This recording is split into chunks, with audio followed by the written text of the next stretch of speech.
Red breaking చూస్తున్న మహబూబాబాద్ జిల్లా జగత్రావుపేటలో విషాద ఘటన చోటు చేసుకుంది. గ్రామంలోని చక్రి అనే బాలుడు ఇందిరమ్మ ఇంటి నిర్మాణం కోసం తీసిన గుంటలో పడి చనిపోయాడు. ఇక చక్రి, ప్రజ్ఞ అనే ఇద్దరు పిల్లలు ఆడుకుంటూ ఉండగా ప్రమాదవశాత్తు ఇంటి నిర్మాణం కోసం తీసిన పిల్లల గుంటలో ఇద్దరు పడిపోయారు. వారి అరుపులు విన్న స్థానికులు వెంటనే పిల్లల గుంతలోకి దిగి ఇద్దరిని బయటకు తీశారు. ఇక ఈ ఘటనలో చక్రి మృతి చెందగా ప్రజ్వ స్వల్ప గాయాలతో బయటపడింది. మృతుడి తండ్రి ఫిర్యాదు మేరకు బయ్యారం పోలీసులు కేసు నమోదు చేసుకుని విచారణ చేపట్టారు. బంధుమిత్రుల రోధనలతో గ్రామంలో విషాద ఛాయలు అలుముకున్నాయి.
రైట్, మహబూబాబాద్ జిల్లా జగత్రావుపేటలో విషాద ఘటన చోటు చేసుకుంది. గ్రామంలోని చక్రి అనే బాలుడు ఇందిరమ్మ ఇంటి నిర్మాణం కోసం తీసిన గుంతలో పడి మరణించాడు. చక్రి, ప్రజ్ఞ అనే ఇద్దరు పిల్లలు ఆడుకుంటూ ఉండగా ప్రమాదవశాత్తు ఇంటి నిర్మాణం కోసం తీసిన పిల్లల గుంతలో ఇద్దరు పడిపోయారు. ఇదే అంశానికి సంబంధించి పూర్తి అప్డేట్స్ అందించేందుకు మా ప్రతినిధి మౌనిష్ మనకి ఫోన్ లైన్లో సిద్ధంగా ఉన్నారు. మౌనిష్, చెప్పండి, పూర్తి అప్డేట్స్ ఏంటి? Good afternoon Rajasekhar. మహబూబాబాద్ జిల్లా బయ్యారం మండలం జగతరావుపేట గ్రామంలో విషాదం చోటు చేసుకుంది. ఇందిరమ్మ ఇంటి నిర్మాణం కోసం తీసిన గుంటలో ఇద్దరు చిన్నారులు ఆడుకుంటూ ప్రమాదవశాత్తు పడిపోవడం జరిగింది.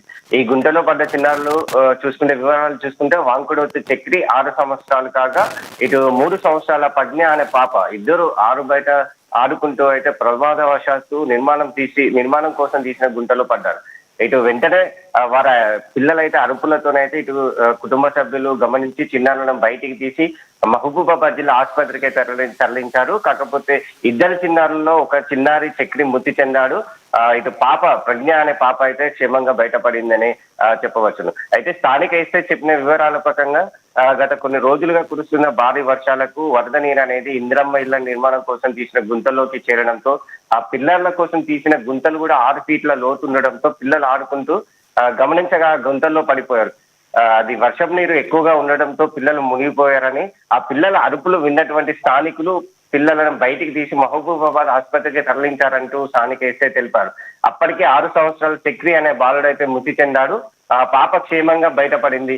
కానీ బాలుడి మృతితో గ్రామంలో విషాద ఛాయలు అయితే అలుముకున్నట్టు అయితే తెలుస్తుంది. అయితే కేసు నమోదు చేసుకుని కూడా పోలీసులు అయితే దర్యాప్తు చేస్తున్నారు. ఈ పరిస్థితులలో ప్రస్తుత భారీ వర్షాలు కురుస్తున్న నేపథ్యంలో పిల్లల్ని జాగ్రత్తగా చూసుకోవాలంటే ఇలాంటి ఇందిరమ్మ ఇళ్ల కోసం తీసిన గుంటలు, బోర్బావులు, చెరువుల కాడికి, కుంటల కాడికి, అదే విధంగా వీధి స్తంభాల దగ్గరికి అయితే పిల్లల్ని వెళ్లకుండా తల్లిదండ్రులు జాగ్రత్తగా తీసుకోవాలని, ఇటు వాటర్ నిల్వ ఉన్న ప్రదేశాలను వాటిని క్లోజ్ చేయాలంటూ అధికారులు కూడా సూచిస్తున్నారు. Rajashekhar, right, thanks for updates.